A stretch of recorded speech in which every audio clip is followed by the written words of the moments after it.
Patrimoine et culture du judaïsme, une émission présentée par Emmanuel Attias. Chers auditeurs, bonjour. Nous recevons aujourd'hui, dans Patrimoine et culture du judaïsme, un historien spécialiste du renseignement pour nous parler du dernier numéro, il faut le dire, assez exceptionnel, du magazine Historia dédié au Mossad, l'un des services secrets parmi les plus connus au monde et surtout celui qui suscite le plus de fantasmes. Yvonique de Noël, bonjour. Bonjour. Vous êtes avec nous? Très bien. Alors on va vous présenter un petit peu pour nos auditeurs. Vous êtes historien, éditeur, vos thèmes de prédilection sont les services secrets. Vous êtes notamment l'auteur du livre noir de la CIA, que nos auditeurs connaissent probablement. Vous êtes également intéressé aux espions du Vatican ou encore à ceux de l'ex-Union soviétique. Précisons que certains de vos ouvrages à succès sont d'ores et déjà disponibles en format poche. Mais aujourd'hui, c'est surtout votre connaissance des réseaux de renseignement du Moyen-Orient et plus précisément autour du Mossad qui va nous intéresser. Vous êtes en effet un des rares spécialistes français du sujet et je remercie Eric Pincas, le rédacteur en chef du magazine Historia, de nous avoir mis en contact pour réaliser cet échange. Alors entrons tout de suite dans le vif du sujet. Ma première question sera la suivante. Le Mossad, c'est le nom qu'on donne maladroitement, on le découvre dans le magazine de ce mois-ci, à une pluralité de services secrets, de services de sécurité en Israël.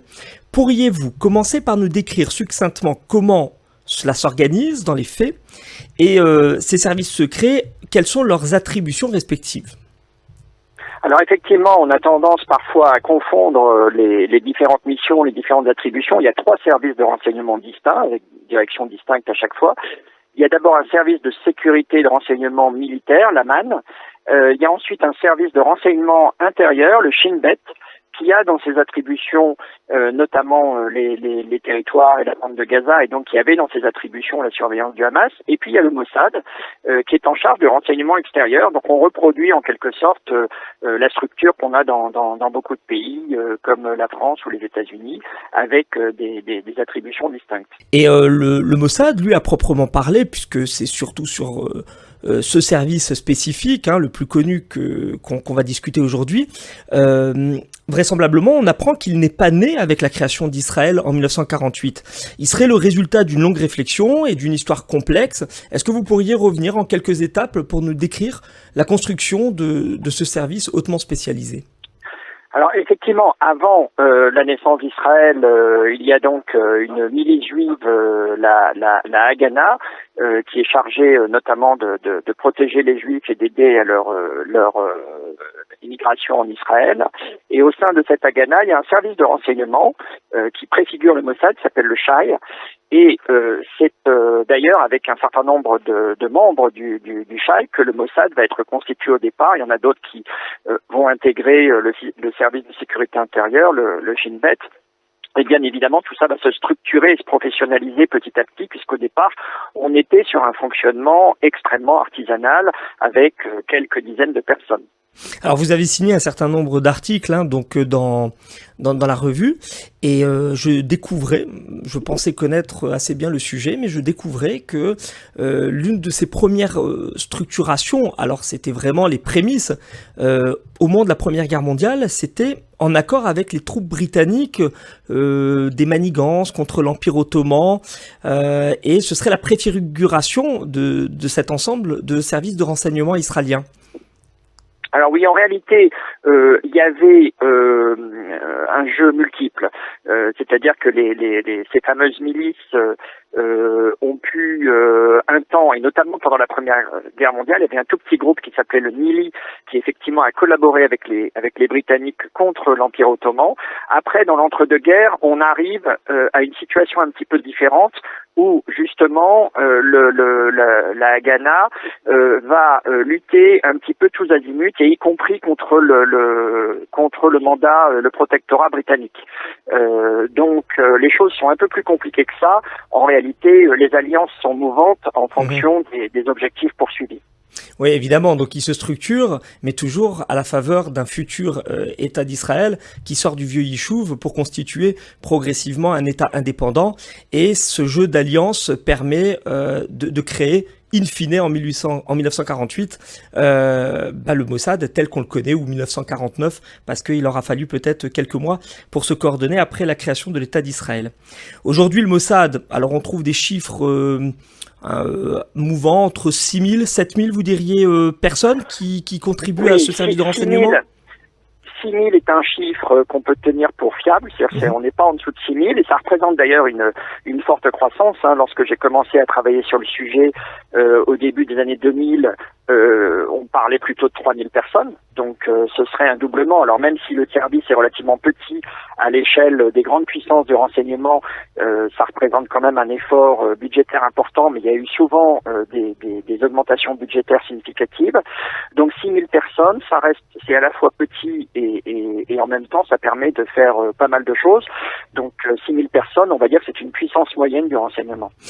Faut quand même relativiser, parce que eu égard à la taille de la population qui n'atteint pas les 10 millions d'habitants, 6 000 individus, ça paraît quand même énorme en termes d'effectifs et de moyens.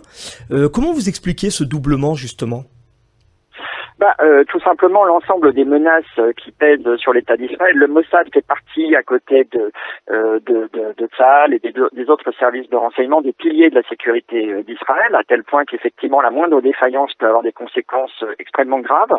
Donc effectivement, il y a une espèce de consensus dans la société israélienne sur le fait qu'il faut toujours donner plus de moyens au Mossad. Il y a également une réputation de très grand savoir-faire qui a été cultivée justement avec des fuites savamment orchestrées, que ce soit des anciens qui racontent des missions, que ce soit des opérations qui fuitent parfois dans la presse étrangère, c'est-à-dire qu'on donne des infos pour qu'elles puissent ensuite être reprises en Israël. Rappelons que les journalistes israéliens n'ont pas le droit eux-mêmes de sortir des opérations réalisées par le Mossad. Il y a une censure, mais parfois on joue un peu avec la frontière en donnant des infos à des journalistes étrangers pour qu'ils les sortent dans un journal anglo-saxon ou français pour ensuite pouvoir les reprendre dans la presse israélienne.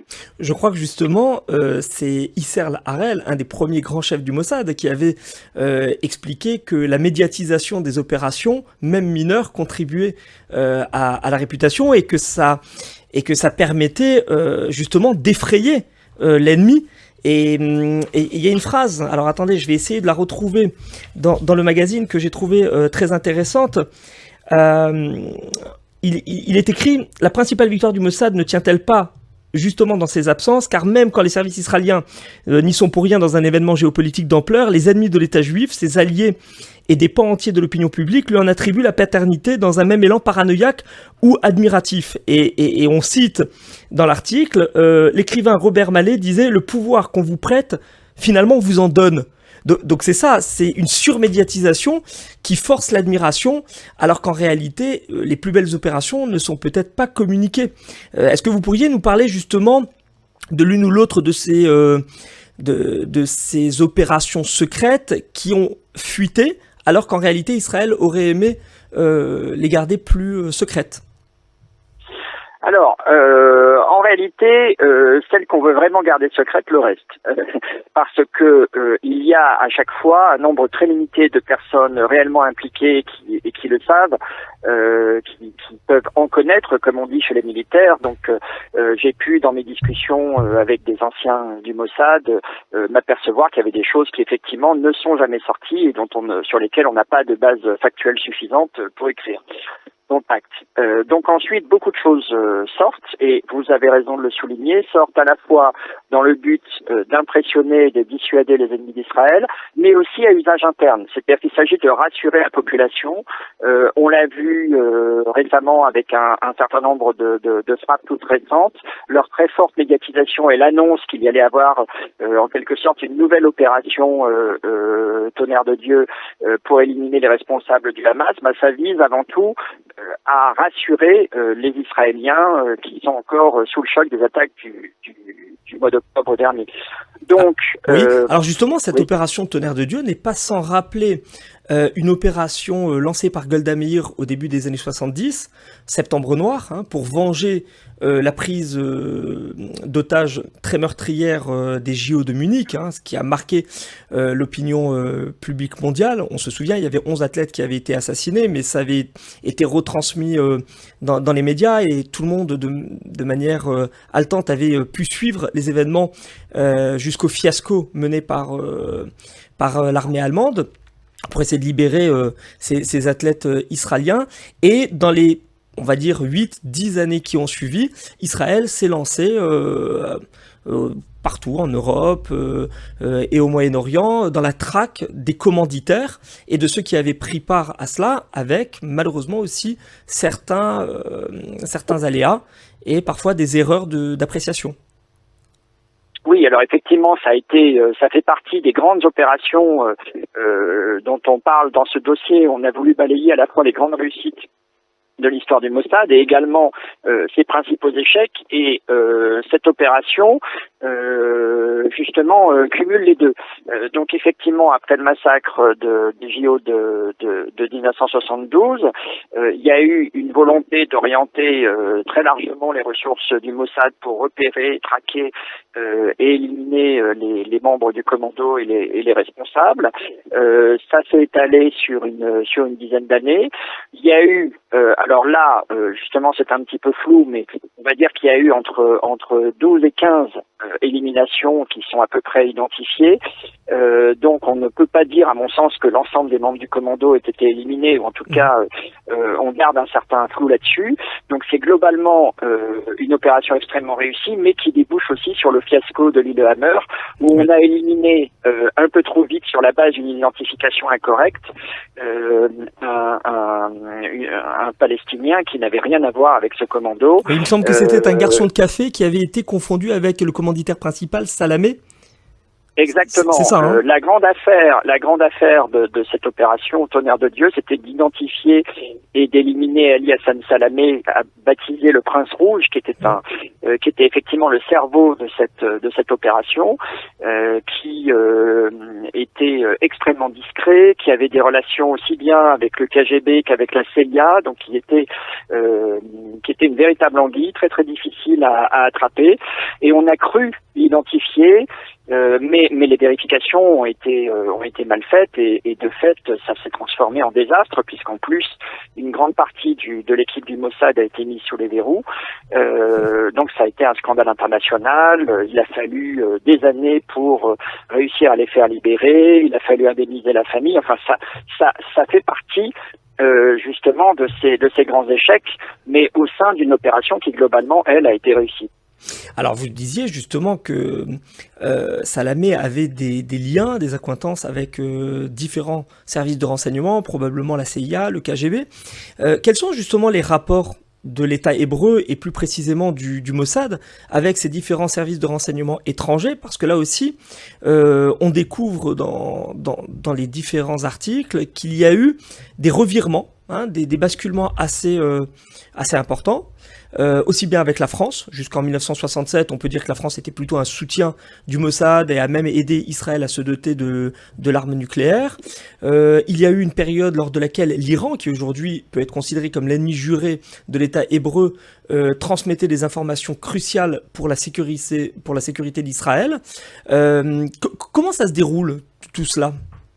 Alors, effectivement, une des choses que montre ce dossier, c'est que les services secrets français ont été les premiers historiquement à soutenir la création de l'État d'Israël. J'ai retrouvé il y a quelques années un ancien des services secrets français qui avait été envoyé en 48 pour justement aider cette naissance d'Israël. Et donc il y a eu également une coopération très forte sur la fourniture de matériel militaire, d'assistance diverses et variées. Donc on peut dire que dans les années 50, les services français sont les meilleurs alliés du Mossad. Bon. Ensuite, ça va aller en diminuant. D'abord parce qu'il y a une alliance encore plus forte qui prend le relais et qui va être jusqu'à ce jour fondamentale, c'est l'alliance avec les services secrets américains. Israël est quand même très dépendant de cette alliance avec la puissance américaine. Ensuite, la deuxième chose, c'est qu'il va y avoir effectivement un net refroidissement sous le général de Gaulle en 67 pour plusieurs raisons. D'abord la guerre entre Israël et ses voisins, dont le général de Gaulle estime que Israël a devancé l'agression. Israël aurait dû répondre à l'agression mais pas la devancer. Ensuite, il y a l'affaire des vedettes de Cherbourg, qui était du matériel, donc des vedettes qui devaient être livrées à Israël mais dont l'exportation venait d'être interdite. Et puis le Mossad a monté une opération pour récupérer à la hussarde ces vedettes, ce qui a fortement déplu. Donc voilà, il y a eu un refroidissement très très net, au point d'ailleurs que la centrale du Mossad pour l'Europe, qui était basée à Paris, a dû déménager à Bruxelles. Oui. Ensuite, et puis il y a, je crois, alors bon, on est sur la radio juive de Marseille, donc il y a un événement qui peut-être va intéresser les auditeurs locaux, parce qu'une affaire au début des années 70 concerne directement la région. Cette histoire des 2 cuves nucléaires destinées à l'Irak qui ont été détruites à la Seine-sur-Mer, alors qu'il y avait de l'uranium enrichi à destination donc d'un allié de la France. On sait que la politique arabe opère un revirement donc dans les années 70, à partir de la fin du mandat du général de Gaulle, et puis sous Pompidou et Valéry Giscard d'Estaing, disons que les relations sont de plus en plus proches avec certains États du Moyen-Orient. Est-ce que vous voulez nous en toucher un mot justement de cette destruction par des agents secrets, vraisemblablement du Mossad, de ces cuves destinées à l'Irak ? Alors effectivement, sous Giscard, il y a une volonté de rapprochement et une répartition des tâches d'ailleurs entre le président Giscard et son premier ministre Jacques Chirac. Giscard se charge de traiter le Shah d'Iran, dont il est très proche, et Chirac est chargé du rapprochement avec Saddam Hussein. Donc on cajole les deux puissances de la région avec une idée très simple en tête, qui est de dire on est en pleine période de choc pétrolier, donc les prix du pétrole s'envolent. Pour la France, la question de l'approvisionnement est extrêmement importante. Et puis ce sont également 2 États qui sont en train de devenir très très riches avec un fort pouvoir d'achat, et donc qui sont capables d'acheter des avions à Dassault, des équipements pour l'ensemble de leur armée, qui peuvent acheter également des infrastructures. Donc l'idée, c'est de dire à la fois on sécurise l'approvisionnement en pétrole et on se fait des bons clients. Et donc dans ce cadre-là, un accord passé avec l'Irak de Saddam Hussein pour fournir une centrale nucléaire a priori à usage civil. Oui, a priori, donc, mais vraisemblablement, les informations qui avaient filtré suggéraient à Israël qu'une menace imminente était à prévoir, et c'est la raison pour laquelle plusieurs opérations ont été menées, parce que par la suite, Israël ne se contentera pas donc de la destruction dans le sud de la France, ce qui probablement a refroidi les relations d'autant plus entre les 2 pays, entre la France et l'État hébreu, mais ensuite il y a eu la destruction, me semble-t-il, du réacteur Osirak directement en Irak. En juin 81, et c'est une destruction qui était d'ailleurs programmée le 10 mai 81, et Shimon Peres a fait remarquer que c'était peut-être pas une bonne idée de faire ça le jour de l'élection présidentielle française, et que ça allait mettre dans l'embarras son ami François Mitterrand. Donc effectivement, il y a eu en fait toute une rafale d'opérations. Il y a eu des scientifiques qui travaillaient sur ce programme nucléaire irakien, qui ont été éliminés, dont certains à Paris. Il y a eu effectivement un commando qui, à la Seine-sur-Mer, a déjoué l'attention des gardes pour ensuite s'introduire, placer une bombe et s'enfuir. Et donc on a fait exploser le matériel en préparation, ce qui a permis de gagner simplement quelques mois. Et puis, voyant que cette centrale se construisait envers et contre tout, il a été effectivement décidé de la bombarder avant qu'elle devienne opérationnelle. Ça a été fait un dimanche pour faire le moins de victimes possible, mais il se trouvait qu'il y avait un technicien français sur site qui est décédé ce jour-là. Donc ça a été effectivement une des grandes affaires du Mossad à cette époque-là, et ça a créé effectivement des tensions à nouveau entre les services français et israéliens. Alors, Aujourd'hui, on peut dire que ce service secret est devenu mondialement connu, notamment par un certain nombre de romans d'espionnage qui font la part belle donc au service du Mossad, mais également un certain nombre de films au cours des 20 dernières années. On pensera notamment en 2005 à celui de Steven Spielberg, justement, qui revient sur Munich, donc les opérations dont il a été question à la suite des attentats des JO de Munich.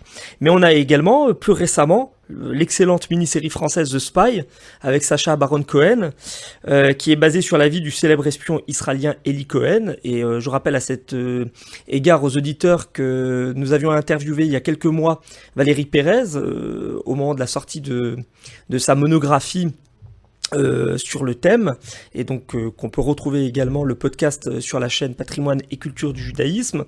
Alors on va terminer simplement par quelques livres. On connaît celui sorti il y a environ 3-4 ans de Ronen Bergman, Lève-toi et tue, Mossad, mais vous aussi, en langue française, vous publiez pas mal, et vous pourriez peut-être nous toucher un mot de votre dernier né, qui devrait connaître une réédition prochaine. Alors effectivement, je vous remercie de mentionner, j'avais publié il y a quelques années un ouvrage qui s'appelle Les guerres secrètes du Mossad, qui s'attachait à la fois à mettre en lumière certains aspects moins connus du sujet qui avaient déjà été traités par ailleurs, et à illustrer notamment les relations du Mossad avec les services de renseignement occidentaux et français en particulier.